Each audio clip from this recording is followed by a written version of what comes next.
কনকনগর গ্রামের ধনী ব্যবসায়ী পলাশ ধনঞ্জয়। তার সমুদ্রের বুকে বিশাল ৭-৭টি জাহাজ, এছাড়াও কত পরিমাণ স্বর্ণ আছে তা সে নিজেও জানে না। অতিরিক্ত অর্থের সাথে তার অতিরিক্ত অহংকারও রয়েছে। তার মতে টাকা থাকলে সব কেনা যায়।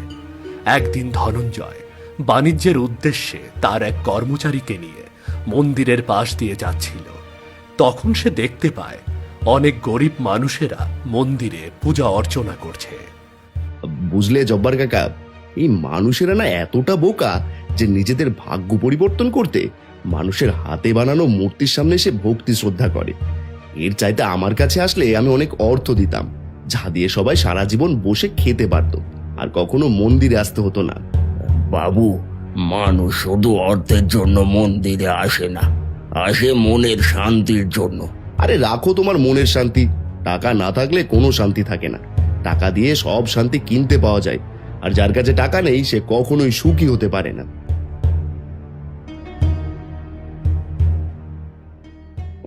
বাবা, বাবা ধনঞ্জয়, নমস্কার। হ্যাঁ নমস্কার, কি বলবে বলো, আমার হাতে সময় নেই, আমাকে এখন বাণিজ্যের জন্য বের হতে হবে। বাবা বলছি কি, অনেকদিন হলো সংসারটা ভালোভাবে চালাতে পারছি না। যদি দয়া করে কিছু সাহায্য করতে। সাহায্য? ঠিক আছে, আমি তোমাকে সাহায্য করতে পারি, কিন্তু কখনো তুমি কোনো মন্দিরে গিয়ে সাহায্য চাইতে পারবে না। এসব কি বলছো বাবা? মন্দিরে কি শুধু মানুষ ভগবানের কাছে সাহায্যই চাইতে যায়? মন্দিরে গেলে আত্মার শান্তি মেলে। টাকা না থাকলে যতই মন্দিরে যাও না কেন শান্তি পাবে না, আর টাকা থাকলে শান্তি কিনতে পারবে। এই নাও, এগুলো দিয়ে সারা জীবন বসে বসে খেতে পারবে, দেখবে শান্তি এমনিতেই তোমার ঘরে চলে আসবে। চলো জব্বার কাকা, আমাদের দেরি হয়ে যাচ্ছে।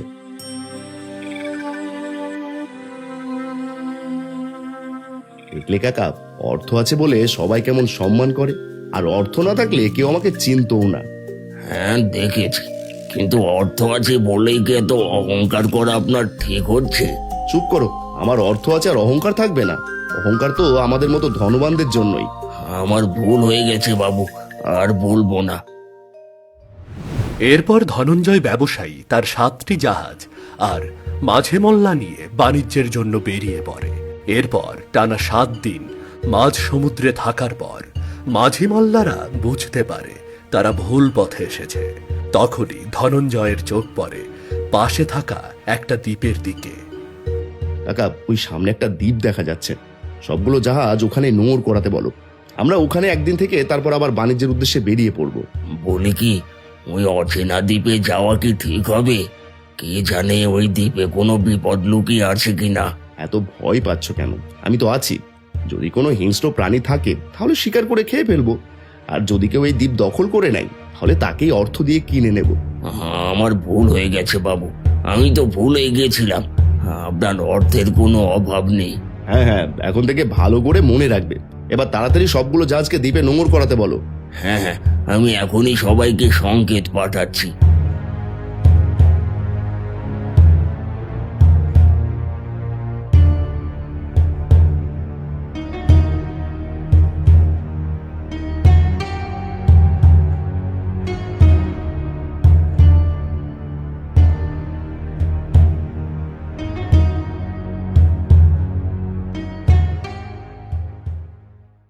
এরপর ধনঞ্জয়ের ৭টি জাহাজ দ্বীপে নিয়ে এসে নোঙর করা হয়। এরপর ধনঞ্জয় সহ অন্যান্য জাহাজের মাঝি মাল্লার দ্বীপের মধ্যে প্রবেশ করে। বাবু, আমার কিন্তু অনেক ভয় লাগছে। এই দ্বীপটা কেমন জানি অনেক নিস্তব্ধ। আরে ভয় পাচ্ছ কেন? তোমাকে না ভয় পেতে বারণ করেছি? এই তোমরা চারিপাশে ছড়িয়ে পড়ো, দেখো কোথায় খাবার জল আর শুকনো খাবার আছে।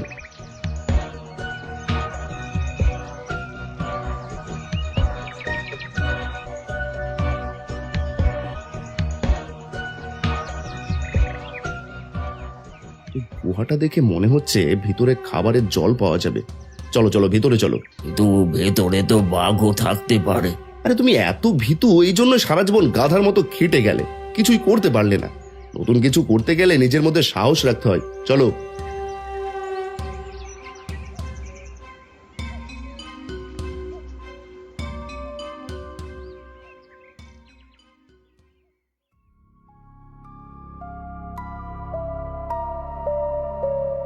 এ কি, নির্জন দ্বীপে একা বসে ধ্যান করছে?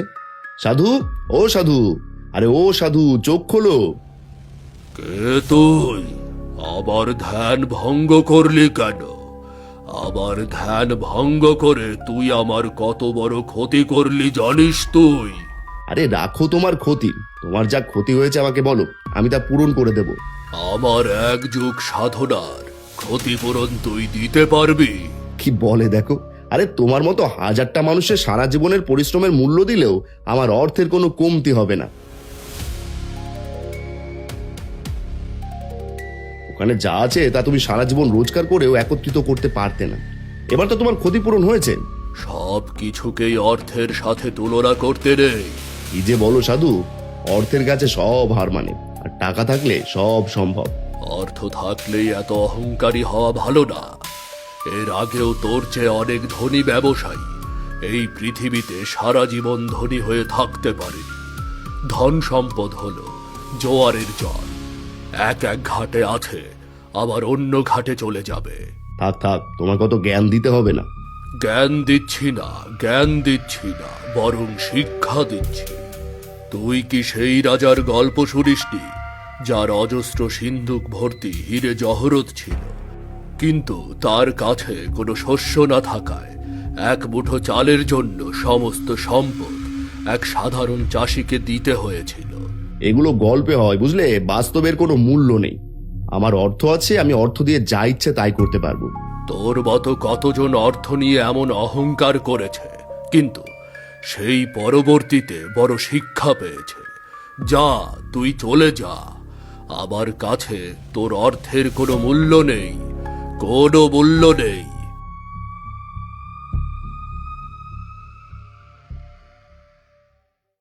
পরের দিন সকাল হলে ধনঞ্জয় আবার তার জাহাজগুলো নিয়ে বাণিজ্যের উদ্দেশ্যে বেরিয়ে পড়ে।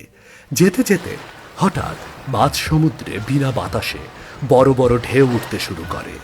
চারিপাশ কুয়াশা দিয়ে ঢেকে যেতে থাকে। এ কি জব্বার কাকা, আজ পর্যন্ত সমুদ্রের এমন হাল তো কখনো দেখিনি। আজ হঠাৎ বিনা বাতাসে এমন ঢেউ আসছে কোথা থেকে? আবার চারপাশ কুয়াশা দিয়ে কেমন ঢেকে যাচ্ছে। আমিও তো কিছুই বুঝতে পারছি না।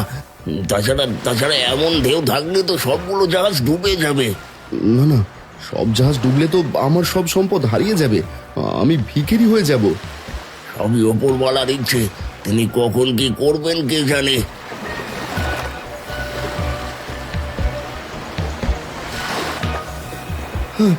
এসব এসব কি হচ্ছে? বাবু, বাবু সাবধান, মনে হচ্ছে জাহাজটা বেশি সময় টিকে থাকতে পারবে না।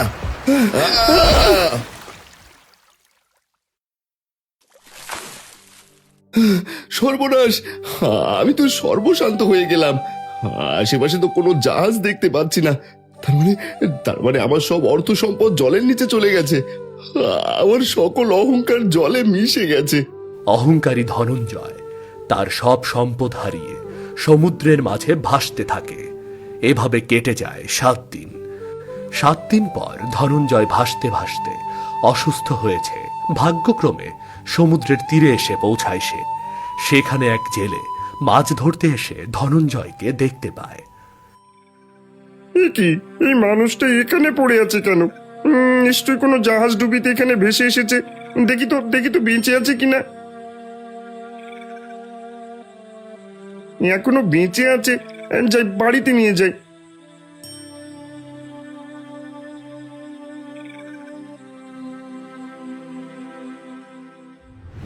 জেলে ধনঞ্জয়কে নিয়ে তার বাড়িতে এসেছে আর চিকিৎসা করাতে থাকে। জেলের চিকিৎসায় কয়েকদিনের মধ্যেই ধনঞ্জয় কিছুটা সুস্থ হয়ে ওঠে। এরপর ধনঞ্জয় কিছুটা সুস্থ হয়ে দ্বীপের জঙ্গলের এদিক ওদিক চিন্তিত হয়ে ঘুরতে থাকে। হঠাৎ তার সামনে এক জাদুকরী হরিণ এসে দাঁড়ায়। এ কি, এমন আজব হরিণ হঠাৎ কোথা থেকে আসলো? আমি কোনো সাধারণ হরিণ না, আমি জাদুর হরিণ। তুমি কি তোমার হারানো সম্পদ ফিরে পেতে চাও? হ্যাঁ, আমি আমার হারানো সম্পদ ফিরে পেতে চাই। কোথায় কোথায় কোথায় আমার হারানো সম্পদ? এসো তাহলে, আমার পিছু পিছু এসো। আমি তোমাকে তোমার হারানো সম্পদের কাছে নিয়ে যাব। হ্যাঁ, নিয়ে চলো নিয়ে চলো।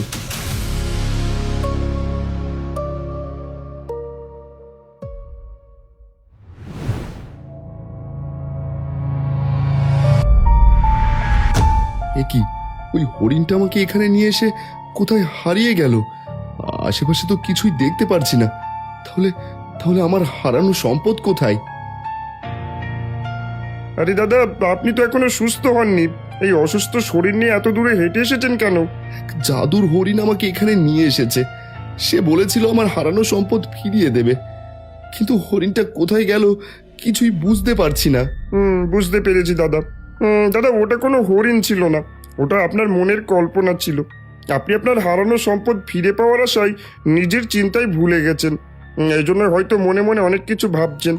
চলুন, বাড়িতে চলুন, আপনাকে একটা গল্প শোনাবো, তাহলে আপনার ভালো লাগবে। ঠিক আছে, চলো।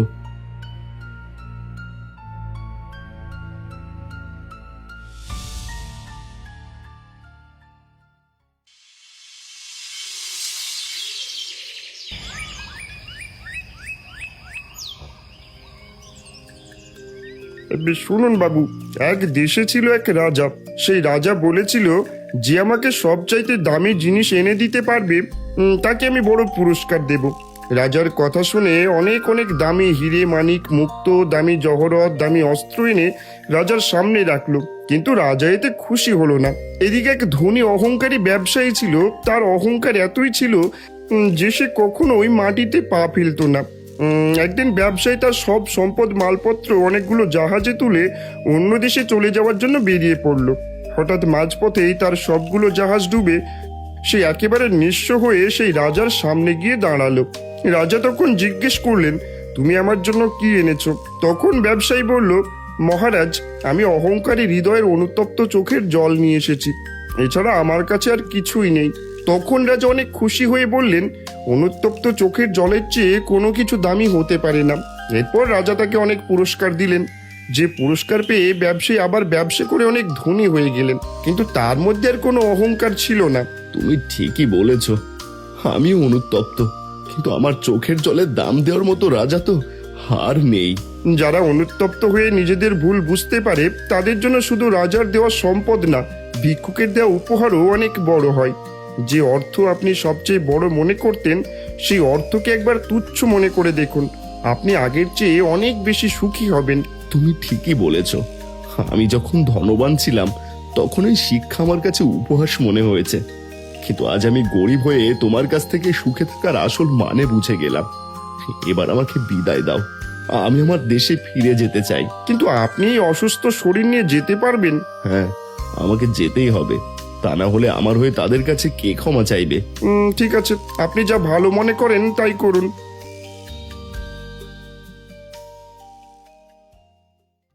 এরপর ধনঞ্জয় জেলের কাছ থেকে বিদায় নিয়ে বেরিয়ে পড়ে।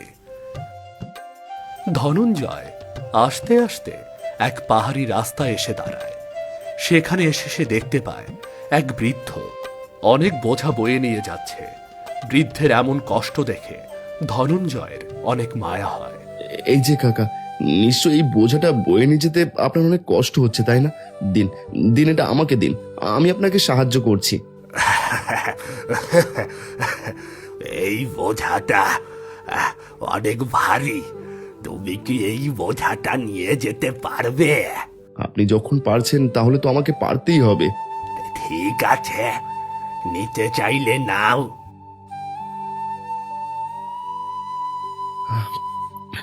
সত্যি তো অনেক ভারী। হ্যাঁ, এটা অনেক ভারী, আর এর চেয়ে ভারী যার যার নিজেদের পাপের বোঝা। যারা নিজেদের পাপের বোঝা ভারী মনে করে, তাদের মধ্যে কোনো অহংকার থাকে না। এবার চলো। ধনঞ্জয় ভারী বোঝা নিয়ে বৃদ্ধের পিছু পিছু যেতে থাকে। কিছুটা পথ যেতেই হঠাৎ ঘন কুয়াশা এসে বৃদ্ধকে আড়াল করে দেয়। এরপর সব পরিষ্কার হলে ধনঞ্জয় বৃদ্ধকে আর কোথাও খুঁজে পায় না। ধনঞ্জয় বুঝতে পারে না বৃদ্ধ কোথায় হারিয়ে গেল। এ কি, বৃদ্ধ চাচা কোথায় গেল? কই গো কাকা, কোথায় গেলেন? না, বোঝাটা অনেক ভারী লাগছে। বৃদ্ধ চাচা যে কোথায় গেল? না, বোঝাটা নামিয়ে একটু জিরিয়ে নি।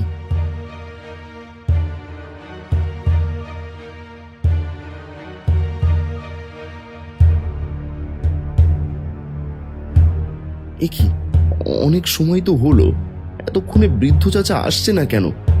দেখি তো, দেখি তো এর মধ্যে কি আছে।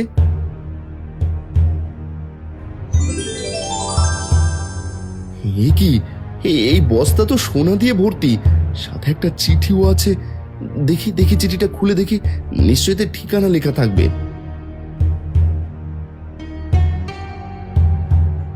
এই চিঠিটা পড়ছো মানে তোমার মধ্যে মনুষ্যত্ব এখনো বেঁচে আছে।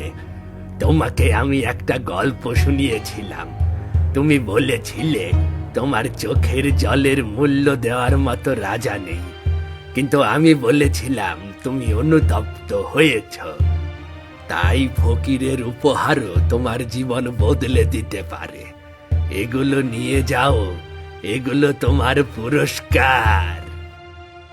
তার মানে সাধু বাবা আমার পরীক্ষা নিয়েছে। সেদিন সাধু বাবা বলেছিল সাধনার মূল্য আমি অর্থ দিয়ে পূরণ করতে পারবো না। আমি আজ বুঝতে পারছি অর্থ দিয়ে কখনোই আমি সাধু বাবার ঋণ শোধ করতে পারতাম না। এরপর ধনঞ্জয় সেই সম্পদ নিয়ে তার গ্রামে ফিরে আসে, কিন্তু এবার সে আর অহংকারী হয়ে নয়, বরং সাধারণ একজন মানুষ হয়ে। এরপর কিছুদিন কেটে যায়। একদিন ধনঞ্জয়ের সব নাবিকেরা ধনঞ্জয়ের সামনে এসে দাঁড়ায়। আরে জব্বার কাকা, তুমি বেঁচে আছো? আর তোমরাও বেঁচে আছো? হ্যাঁ বাবু, আমাদের জাহাজটা ডুবে গেলেও বাকি জাহাজগুলো সুরক্ষিত ছিল, আর এরাই আমাকে উদ্ধার করে বাঁচিয়েছে। তবে বাকি জাহাজে সকল মাল বিক্রি করে আপনার সম্পত্তি দ্বিগুণ হয়ে গেছে। আরে রাখো তোমার সম্পদ দিয়ে কি হবে? তোমরা বেঁচে ফিরেছো, এতে আমি অনেক খুশি। আমি বুঝতে পারছি না বাবু, আপনি হঠাৎ এমন কথা বলছেন কেন? শোনো জব্বার কাকা, আমি সব হারিয়ে কুড়িয়ে পেয়েছি শিক্ষা। যে অহংকার আমার মধ্যে ছিল সেগুলো আমি একেবারে মুছে ফেলেছি। এখন আমার কাছে অর্থের তেমন মূল্য নেই, যেমন মূল্য একজন ভিখারির আছে। সত্যিই বাবু, তার জন্যই হয়তো আপনি আপনার সব সম্পদ ফিরে পেয়েছেন। অবশেষে ধনঞ্জয় তার ভুল বোঝার কারণে সকল সম্পত্তি ফিরে পায়। এতে বোঝা যায় অনুতপ্তের চোখের জলের মূল্য সবচাইতে দামি হয়। যারা ভুল থেকে শিক্ষা নিতে পারে তারাই তো প্রকৃত মানুষ।